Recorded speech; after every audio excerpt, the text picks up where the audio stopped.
Këtë të martë të mbaj shërbesa e varimit të mitropolitit të Gjirokastrës, hirësisë së tij Mzot Dimitrit, i pranishëm ishte edhe kryepiskopi i Tiranës, Durrësit dhe gjithë Shqipërisë, fortlumturia e tij Joani. Në fjalën e mbajtur, fortlumturia e tij Joani theksoi se Kisha e Shqipërisë do ta kujtojë gjithmonë me mirënjohje hirësinë e tij Dimitri. Kryepiskopi tha se Gjirokastra do ta mbajë në zemër si bariun e saj të dashur dhe të gjithë do t'i qëndrojnë pranë me dashuri dhe përkujdesje grigjes së bekuar, të cilën e drejtoi për 19 vite. Edhe nëse rrojmë, për Zotin rrojmë. Edhe nëse vdesim, për Zotin vdesim. Edhe nëse rrojmë pra dhe nëse vdesim, të Zotit jemi. Takimi i hieromonakut Dimitër, si dhe të gjithë neve në atë periudhë me kryepiskopin Anastas, ishte vendimtar. Hierapostulli i ditur njohu menjëherë në personin e hieromonakut të Sinait një bashkëpunëtor të çmuar. Besimi që zhvillua mes tyre ishte i thellë dhe i patundur. Dimitri u bë një nga bashkëpunëtorët më të ngushtë të kryepiskopit në veprën e rindërtimit të kishës.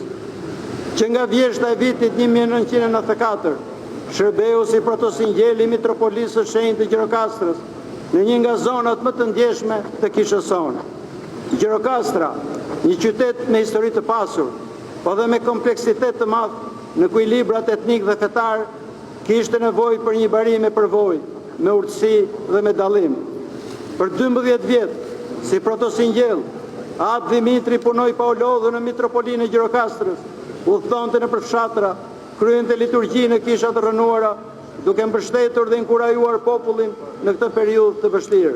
Funksionoi si faktor stabilizues, me dallimin e tij dhe dashurinë e tij arriti të bashkojë grigjen, të ndërtojë ura mbi dasi, të sjellë paqe atje ku kishte përçarje.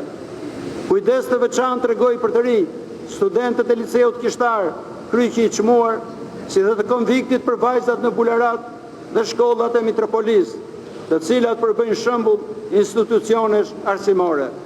Ishte i sjellshëm me të gjithë, i paktë në fjalë, po thelbësor, i qëndrueshëm në parimet e tij, po plot mirëkuptim për dobësitë njerëzore. Kujtoi vëllan Dimitër, frymën e respektit dhe bashkëpunimit që patëm gjithmonë dhe që evulosin me praninë e tij sakrifikuese në zgjedhjen e kryepiskopit të ri të Shqipërisë para pak muajsh. Pikëllimi i ndarjes është i rëndë, po shpresja e ngjalljes e kthen pikëllimin në gëzim, sepse e dim se vdekja nuk është fundi, po fillimi i jetës së vërtetë, sipas premtimit të Zotit dhe Perëndisë tonë Jezu Krisht. Kisha e Shqipërisë do të kujtojë gjithmonë me mirënjohje. Gjirokastra do të mbajë në zemër si bariun e saj të dashur, dhe ne do të qëndrojmë pranë me dashuri dhe përkujdesje grigjes suaj të bekuar, të cilën e drejtuat në 19 vite. Trupi i Hirësi Dimitri do të prehet pranë kishës së Shën Parashevisë në Dropull.